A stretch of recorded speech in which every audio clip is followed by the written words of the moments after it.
En dit hou niks goeds vir jou en vir my in nie, en ons sal toenemend geteken word. En as jy nou nog nie kan sien nie, as jy nou nog nie in 'n dorp woon of in 'n gebied woon en nie wil glo wat aan die kom is jy 3 ape in een. Ek wil nie sien nie, ek wil nie hoor nie, ek wil nie daaroor praat nie.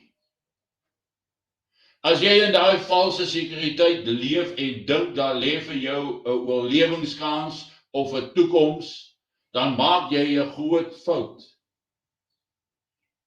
Maar ons mense wil nie opoffer nie. Hulle wil nie laat gaan nie. Hulle wil nie moeite doen nie, want dit maak die lewe gekompliseerd.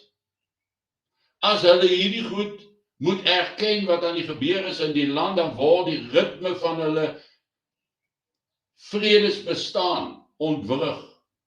Hulle sal liewer die abuse vat, hulle sal liewer die vertrapping vat. Hulle sal liewer die aanslag teen hulle vat.